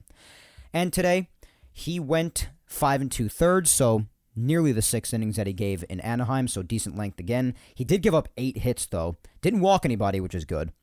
Gave up 3 runs, 2 of those runs being at the very end of his outing today on a 6th inning 2-run shot by Michael Massey. So again, another big hit by Massey. He had himself quite a series. And there was also the huge tank job solo shot he gave up to Salvador Perez in the top of the 4th and Apo Taco into the 2nd deck. So Sevy's still having some home run problems. And he does get help from defense as well at times too. And the 8 hits isn't great. But the start could have been worse. It could have been worse. It wasn't great at all, but it wasn't awful. It wasn't. Could have been much worse. So I wouldn't necessarily say like a great start or like a 2nd consecutive great start or even a good start, really. I would just say it was okay. That's just kind of how I felt about it, I guess. He's definitely gotten into a lot of trouble with that fastball of his, that's for sure. More so than any of his other pitches, if I had to say. And then the bullpen did nail it down after him. Ian Hamilton ended up finishing the 6th and pitching the 7th very nicely. He looked great. Michael King, in an inning, he also did come in and give up 2 hits. He's been struggling a bit of late as we've been over, but he was able to squeeze out of trouble, which is an encouraging sign. Got a couple of strikeouts too, so that's good to see. Ron Marinaccio stunk up the joint for no reason in the top of the 9th, as he has had a tendency of doing for most of the first half, I would say, because he just has decided for the vast majority of the first half that he's not going to throw a lot of strikes. So he gave up 2 hits in his 1 inning. But other than that, like I said, even with the game getting a little close at times with that Michael Massey 2-run shot and Marinaccio having the bad 9th inning that he did, even with Michael King giving up the 2 hits he did as well, the offense still did all they could to ensure a victory, and they did a good job at that. Right from jump in the bottom of the 1st, Glaber with another home run, his 16th of the year, second baseman leading 16th home run of the year. 2-run shot gave him a 2-0 lead after Bauer started off the game with a single leading off. And here we go. This is what I was talking about before with Anthony Rizzo when we were talking about him at the start of the show. RBI double made it 3-0. Harrison Bader, RBI single, made it 4-0. All of that in the bottom of the 1st, which is very nice to see from the Yankee offense, regardless of opponent. I could not care less. Bottom of the 3rd, This was the big one, like I mentioned at the start of the show, where we rightfully got a Frank Barone holy crap to go along with it. Anthony Rizzo, for the first time in over 2 months, in 45 games, got a solo shot, his 12th of the year. Finally, Anthony Rizzo hits a freaking home run again. It's about damn time. Oh, God. And then in the bottom of the 8th, on a really funky play where Nick Pratto really botched the play at first base, they ended up giving Oswald Peraza a hit, which I have no problem with. It would end up driving home 2 runs because of the error by Pratto to end up getting a second run home, but they did end up giving Peraza the hit, so ended up being a 2-run single with an error by Pratto. Made it 7-3, and then Higgy got a sac fly after that to make it 8-3, and that was obviously the final. Yankees complete the sweep, their first sweep since the Cincinnati series quite some time ago. And they now find themselves with a 53-47 record. And as of right now, I even have the Mets and Red Sox game on. The Red Sox are beating the Mets, so the Yankees will still remain tied for last place at 53-47 if this score holds, and the Red Sox do end up beating the Mets again. So they'll be tied for the basement still, with the Blue Jays being only 2 games over each of them. And the Blue Jays are really the key here, especially because they have possession of a playoff spot, the 3rd wild card, and the Yankees are 2 games back of them. So if the Yankees can catch the Blue Jays again, they'll be back in a playoff position at least, which they still are not. Them and the Red Sox will be tied 2 games back of the Blue Jays for the 3rd wild card, with the Astros being 1 game better than the Blue Jays, and obviously the Rays in possession for the 1st wild card. But again, as far as the AL East is concerned, the Rays being 4.5 games over the Blue Jays, and the Rays have really come back down to earth lately, have only won 3 of their last 10. They have not been really good the last few weeks. They are down to a 61-42 record after at one point they were like well over 30 games over 500, and now they're 19 games over 500. So they have come back down to earth. The Orioles have taken sole possession of first place, 2 games over the now second place Tampa Bay Rays, if you could believe it. It's absolutely insane. There's only one team in Major League Baseball that's better than the Baltimore Orioles, and that's the Atlanta Braves in the National League. That's insane. Absolutely insane. Good for the Orioles, man. I mean, they're in the Yankees division, so obviously I don't want them doing too well because I want the Yankees to be better than everyone. But, I mean, good for them. Taking sole possession of first. It's absolutely crazy. Who would have seen that coming? I think we all expected them with their young core kids to really make an impact, but be in sole possession of first place with August right around the corner, I don't know how many of us would have predicted that. But, nonetheless, that's all for this past week of action with the Yankees. Again, 18-22 now with Judge after a 3-3 week, another blah week that could have been and should have been a lot better, even though I am glad about the sweep this weekend. As far as what's ahead, the Yankees are heading into an off day tomorrow, so again, a sweep is a good way to head into an off day. Never complain about that. Tuesday, Wednesday, the return of the Subway Series. Both games are at 7:05 Eastern, and on Tuesday, it's set to be Domingo Germán against Justin Verlander, and Wednesday, it's set to be Carlos Rodon against Jose Quintana. The Yankees should really especially win at least Wednesday. At least. Tuesday automatically already naturally has me feeling uneasy because of how well Verlander always manages to do against the Yankees. So, with that being said, not too confident in Tuesday, but they very well could and should win that game too. And Wednesday, I'm feeling a lot more confident, and I hope Rodon can bounce back and turn in a good outing, because if he doesn't, then the boos are only going to grow, regardless of how soon it is since he's come back from his injury. It's only going to get worse. And then after that, they have another off day on Thursday. And I do want to mention this. Thursday is going to be their last off day. It's going to be the Yankees' last off day until August 10th. So the Yankees are going to have a pretty decent stretch of games coming up. I don't know how many people have mentioned that, but I did want to mention that. So Thursday being their last off day, that's from the 27th to the 10th. That's 14 days in a row that the Yankees are going to have games. So they're about to go through another long stretch here where the bullpen could get more burnt out, and who the hell knows.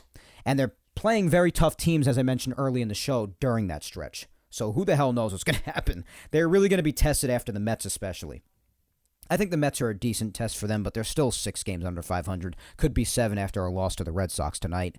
And then after that is the real test. It's the Orioles, the Rays, and the Astros. Bang, bang, bang. Just like that. So, I don't know, man. It's going to be very interesting. But that's your recap, my good friends. Let us move on to the last segment of the show today. And that is the social media segment. And the social media segment, again, we missed it last week because I wanted to try to keep the show shorter, miserably failed at doing so, but wanted to do everything I could to keep it on the shorter side. But it does return today. And it is an open-ended question today. And the question, after I may or may not have spoiled it completely at the start of the show, is could this really be the start of a turnaround for the Yankees, or was this just taking advantage of a bad team this weekend, obviously in the Royals? Now, a lot of what I have to say could be found in the spiel at the start of the show that I had during the introduction, so just listen back to that. What I will say, though, is, while I still can't discredit it for the reasons that I've said many times throughout this show, the sweep meaning, I do think a certain degree of it obviously could be taking advantage of playing a bad team, because the Royals are a brutal team. There's no doubt about that. That cannot be ignored. But what also cannot be ignored, as I've said many times too, is that beating bad teams is part of the puzzle too. You have to do that. And the Yankees have not done that a lot of the time. You see the tax that it takes on a team when they don't do what they should do against bad teams. That's why I always say, as much as people love to discredit victories against a bad team, it's a lose-lose against bad teams. If you beat a bad team, you say, oh, it's just the Royals, who cares? But if you lose against a bad team, then the team gets crapped on anyway for losing to a bad team. So I always say playing bad teams, a good team playing a bad team is always a lose-lose. I've always said that from the start of me watching baseball. So that's the unfortunate part. But I do still acknowledge the fact that it is a bad team that does play a factor. Obviously, you can't ignore that. But it could be a turnaround, especially a sweep heading into an off day. I mean, that could motivate some teams. Me personally, I've made it very clear that I still just think that the Yankees are not a good team, especially without Aaron Judge. And if he's not back by mid-ish August, I don't think this team will. I think they have a legitimate shot at even missing the playoffs. I've been very vocal about that, and I stick by that. So I guess what I'm trying to say, even with all factors considered and understanding and hearing and even agreeing with all sides involved here, I guess I don't really see it at the end of the day being a legitimate turnaround, because especially considering what the Yankees have ahead. I do think that's a big factor, like we just got done talking about. Orioles, Rays, Astros. Boom, boom, boom. Just like that, 3 in a row, no off days in between any of these opponents. And also the Mets, too, who managed to play the Yankees a little bit tough usually. It's not, well, they have an off day before and after the Mets, but anyways, it's just really not great opponents to face. And I really think a clearer picture will be created after those series are over. I do understand anyone who's possibly to say that. I definitely do. But I don't know, man. Just long term, I just don't think this team is much without Aaron Judge, especially without Aaron Judge. I just don't. I think they could definitely have their share of wins throughout this whole thing, and it could result in them playing better. I do definitely think that Stanton and DJ and Rizzo as of today showing some positive signs, more so DJ and Stanton of late because Rizzo is just today basically. I definitely think that helps because that's really a major reason the big guys not contributing when they should. That has led to the Yankees being as awful as they've been since Judge has been down. So I guess the big X factor is them keeping it up. If they could continue hitting the way that they have, especially this weekend, then it could be a turnaround. So I think there's a chance, but I'm more inclined to say that I don't think it is. I don't discredit them for sweeping the series and winning against the Royals. Like I said, I don't discredit that ever. Beating bad teams is a part of it.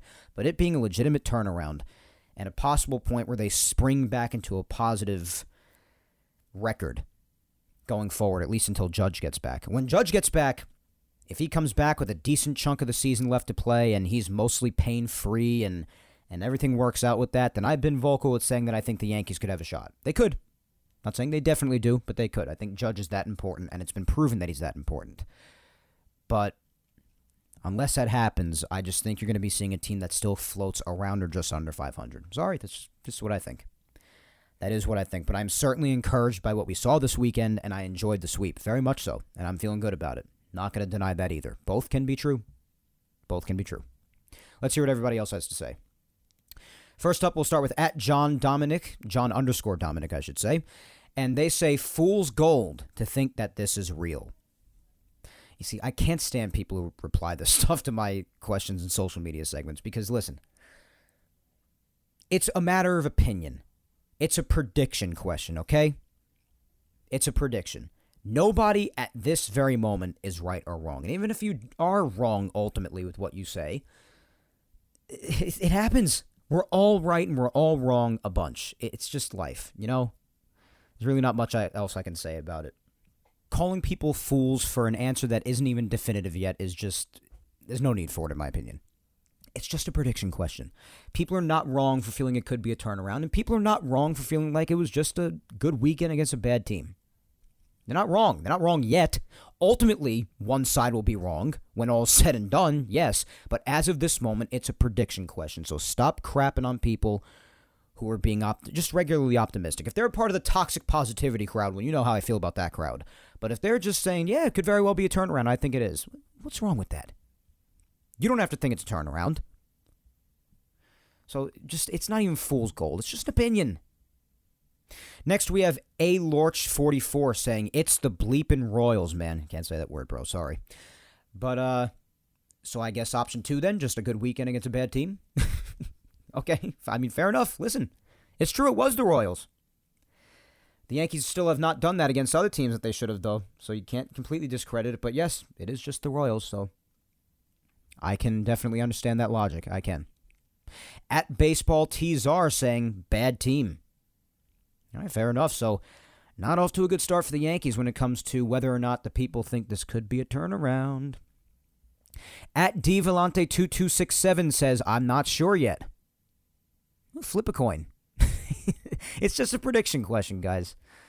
I know it's, it's tough to tell because before just this weekend, the Yankees have still been up to all their usual crap that they've been for so long, so it's tough to tell, but just a prediction question. Who cares? Next, we've got at JoeBoyNix29 saying, let's relax. We barely beat the Royals. Well, I mean, nobody's worked up. It's just a question. What is up with you people? I mean, yeah, Friday got a little bit close. Saturday was a nice win yesterday. And today was pretty convincing, except for Marinaccio giving up 2 unnecessary ninth-inning runs. So I wouldn't say barely. I mean, Friday was close. But other than that, it was a pretty good weekend. It's pretty good. It's just a prediction question. So I guess another one saying that it was just a good weekend against a bad team. Fair enough. At RMNY1976 says, we will find out this weekend against the O's. Well, yeah, like I said, I did mention these upcoming series and a lot of what the Yankees will ultimately be. I think after they're done with the Astros, you're going to have a much clearer picture. No doubt about that. I've made that clear. But just a prediction question for now. That's all. At GoYanksGo2442 says, I'm not convinced. Taking advantage of a bad team. That having been said, it's hard to sweep teams. And we saw Rizzo start to heat up. It's hard to say, but I'm still not buying them. Yeah, listen, all those things can be true. You're right. But I definitely understand you not being convinced and anybody not being convinced, and it was just a bad team. I get it. Especially because this Yankee team really has not done much since Judge has gone down to make anybody really feel comfortable or really have much reason to be optimistic going forward down the line. It's tough to blame anybody. But it is true. It's hard to sweep teams. You have to beat the bad ones as part of the puzzle. And Rizzo showing signs, breaking an 0 for 20 yesterday, having the day that he had today. That's good, especially considering what Stanton and DJ have done the last week and a half, give or take. It's good. At NY Yankee Chick says, I'm not convinced. Fair enough. I can't fault anyone for feeling that way. At DCast says, if Rizzo and DJ get right, then it doesn't matter who they got right on. Yeah, DJ, Rizzo, Stanton, and the other guys like Glaber, Bader, those are big X factors, and especially if the big three, the Rizzo, DJ, and Stanton, those are really the big 3 veterans that were expected to really try to fill any sort of part of the void left by Judge being hurt. And if they do their thing, that's a big plus for the team. You see what happens when they do their thing. What happens? The Yankees usually win, and they score a lot of runs, like today. So, we'll see. At Rye Hutzel says, likely was just taking advantage of a bad team, but they also did exactly what they had to do in getting the sweep. Plenty of room for improvement and desperately need Judge, and hopefully Torres is not injured badly. But sometimes when you're in the valley, you need some mojo. Yeah, and sweeping anybody could give that mojo, no doubt. You're right. But yeah, obviously need and Judge, no doubt there. Glaber doesn't sound like anything serious. Hopefully it stays that way. But him saying that he already feels pretty much completely better before the game even ended is a big positive, I would say. Glaber being hurt would be a travesty considering, like I said, since Judge went down, he's probably been the best hitter on the team. So, yeah. But another reply, basically balancing a lot of positives to go along with it, and also just acknowledging it could just be them taking advantage of a bad team. Both can be true, like I've said, so I'm aligned with that way of thinking. At Jeetnuts says, good job doing a job against a bad team. Considering we lost the series to the Cubs, Cardinals, Rockies, and Angels, I'll take this as a slight improvement, but not a needle mover. Well, that's fair. Yeah, like you said, all those series, the Cubs, that disgraceful series to end the first half before the All-Star break, and you had the Cardinals series, obviously, and yeah, like we said, the Rockies, Angels, and even earlier on in the season, if you want to use that an example, even though Judge was around during that, the Twins, like they've lost series that they shouldn't have. So, got to take it where you can get it. Doesn't matter. But yeah, it being a needle mover, as you put it, not really feeling that way, that's fair. At Frank Florida 07 saying 28-win team. I guess you're referring to the Royals. So saying that it was just a good weekend against a bad team. Fair enough. At CM Tobin 1 says they've shown that even bad teams can beat them. So this is a good omen. Yeah, it's a good point. It's what a lot of others have said. It's what I've said. Been a lot of other series against bad teams too that they did not win or get the job done even remotely with. So it's got to be a plus at least a little bit. Has to be. At WXManKO says, bad team did what we needed. Next 4 series will be the real answer. Oh, yes, I've definitely said that for sure. You're right about that. Mets, Orioles, Rays, Houston. That's especially the Orioles, Rays, Houston. That's devastating. Those are all top American League teams, or towards the top.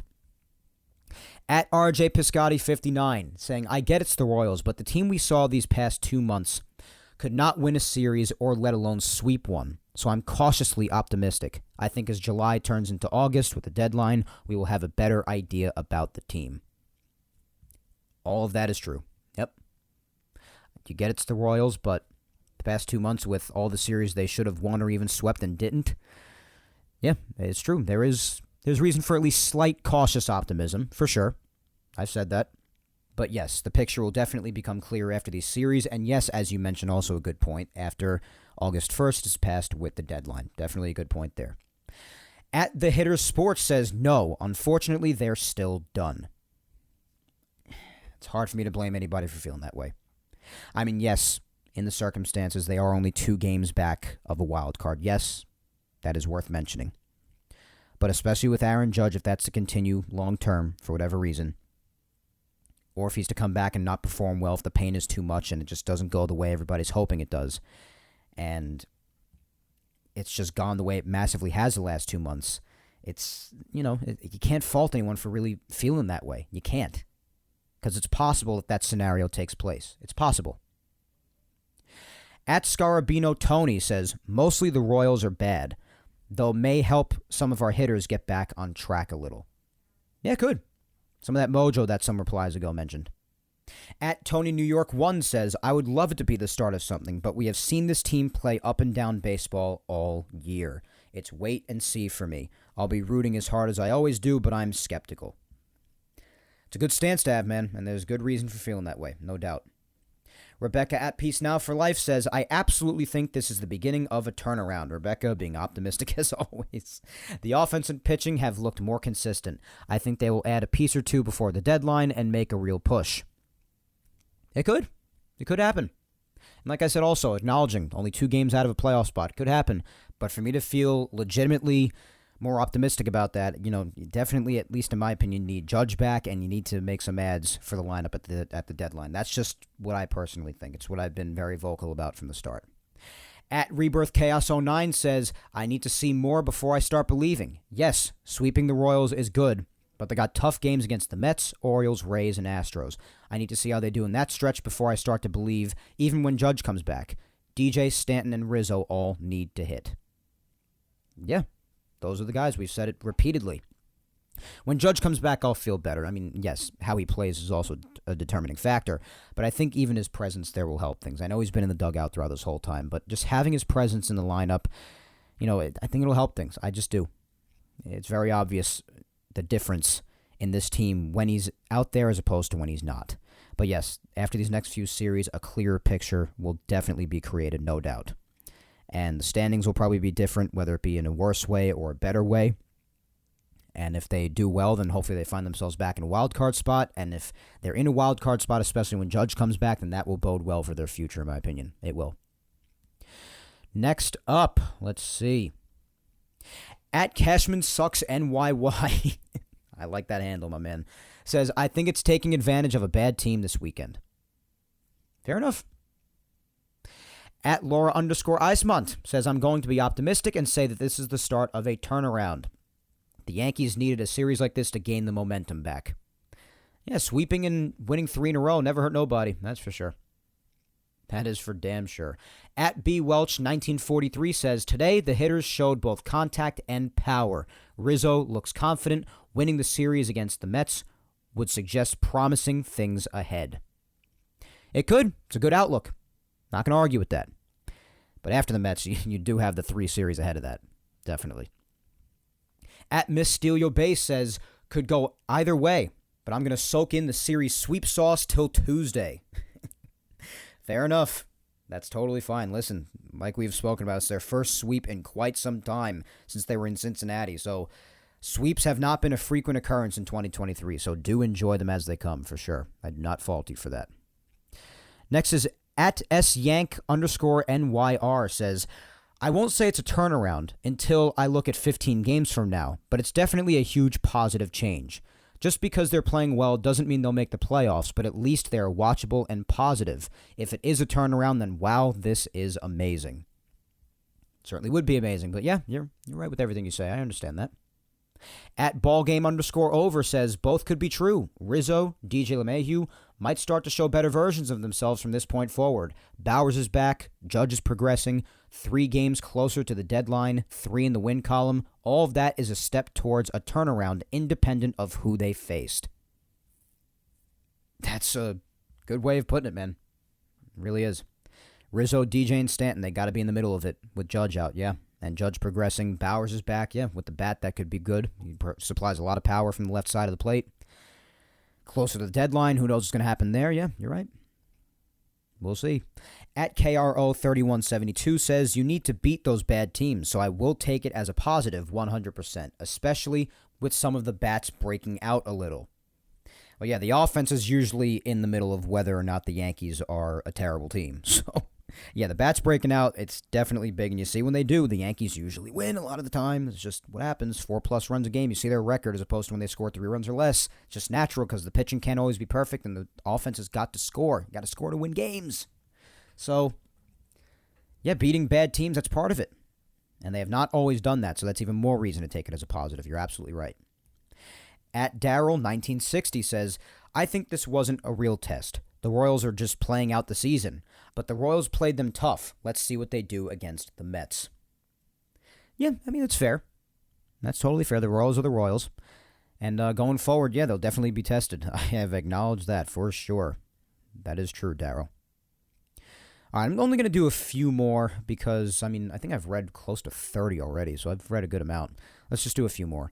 At Ray Duryea says, start of a turnaround. Yes, was the Royals, but they got embarrassed by the Rockies last weekend.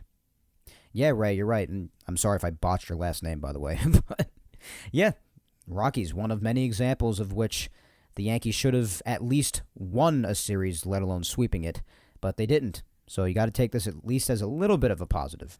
Beating bad teams is part of it. We always say that. At New Age Lucha says, I don't know. Talk to me during the evening of August 6th. I'll have an answer for you then. Yeah, I imagine that's around the Astros time. I totally get it. At CSMYR Ski 1 says, it's both. Showing life, but it's just enough to beat a bad team. Well, yeah, maybe on Friday, but Saturday, Saturday was close. Yeah, because Saturday was the go-ahead shot, and then they came back and scored the 2 runs in the 8th inning as well. But it's just a matter of the offense. Today was really the only real comfortable win, I would say, yeah. But yeah, win's a win, man. Win's a win. And as long as you show fight, then that's what matters to me. They did show fight on Friday. They didn't allow that Massey home run to knock them down. Billy McKinney came out right away and got those runs right back. Today was a good win. Yesterday, they had a nice late game come back with taking the lead when it was 2-2. Jumped out in front of the DJ shot, so it's all good. But I hear you, I do. At Blake BD Michaels says they took advantage of a quadruple A team. Yeah, I guess you could put it that way. At Bronx 2216 says they've gotten beat by a lousy team, so I'm hoping this is a good sign. Yeah, you're right. People can't forget to mention that. It's the truth. Let's do Evan Lust Bader. And they say 50-50. All right, pretty undecided. Okay. Next is at Anthony D46 saying 3 wins is 3 wins. If the Jays get swept, then the deficit behind them is 1. Bunch of teams ahead of them, but they have head-to-head matchups in the next 2 weeks. It's right in front of them to decide their fate. Yeah, it is. The head-to-head matchups, you're right. The Rays are in front of them. The Astros are also right in front of them, only 3 games ahead of them for one of the wild cards, the second one at this very moment. And the Blue Jays, yeah, this social media segment was posted right after the Yankee game ended, before the Blue Jays game was over. So yes, the Blue Jays did end up salvaging a game in the series against the Mariners, so the deficit is still 2, as we spoke about before. But yeah, 3 wins is 3 wins. You're absolutely right. Just got to keep winning. Got to keep winning, especially in the head-to-head matchups coming up. It's very important after the Mets. At Puzo Joe says the real test starts with the Rays and Astros series. Also with the Orioles. The Orioles may be way ahead of them, but that's, you got to beat them too. You got to make an indentation all over the place. At Bart Acasello 1 says, Colorado is bad too, so I'll take it. Yeah, like I said, like we've been saying, just another example of a series they should have at least won but didn't, so that's valid. All right, let's finish off the usual final 2. I think I've read more than enough. Just a lot of replies as usual. I have to thank you guys a million like I always do, like I always make sure to do. But yeah, we're running down on time here, and I've read as many as I could. So let's do the usual final 2. First up is my lovely girlfriend at Vic Salimo saying they've proven that even bad teams can beat them this season. So this could just be a good series for them that will be followed by a bad one. Or it could be a turnaround. Their inconsistency makes me unsure. I'm going with taking advantage, but I'd prefer the former. Yeah, that's fair. We've spoken about the inconsistency. I had my line before when I was talking about Glaber. How important it is to have any sort of a symbol of any kind of consistency in a time of great inconsistency. That's the definition of the 2023 season at large for the Yankees. So you're definitely right. The inconsistency is what has a lot of people being undecided, as we've heard from more people than just you, Vic. So totally understand. But it could be either one. But yeah, obviously you hope it's a turnaround. That's what you hope for. Last but certainly not least, as always, is my mom, Julia Gina Scudero, saying, "Hi, Mike. Hi, Mom. Well, although it was a super amazing weekend to sweep a team again, I'm not sure that means a team can turn it around. I do believe anything is possible, however. It would always be welcomed. I still will hope it's possible to turn it around. But for me, without Judge still, the season is pretty much over, I would say."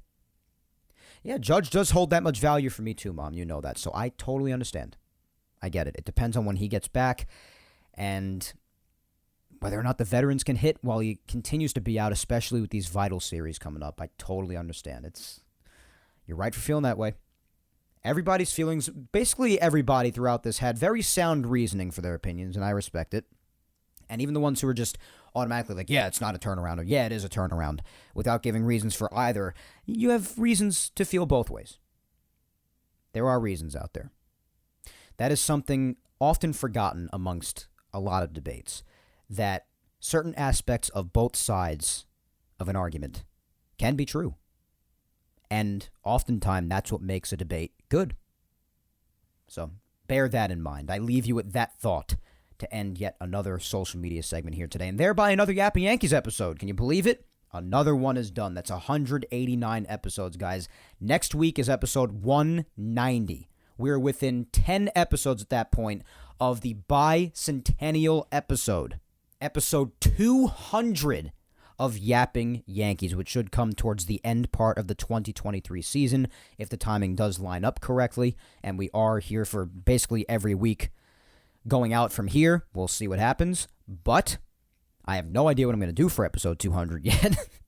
However, it is still just beyond exciting. I cannot believe it's that close. 200 freaking episodes, over 4 years worth of Yankees coverage here with yours truly on Yapping Yankees. But for now, That's for later.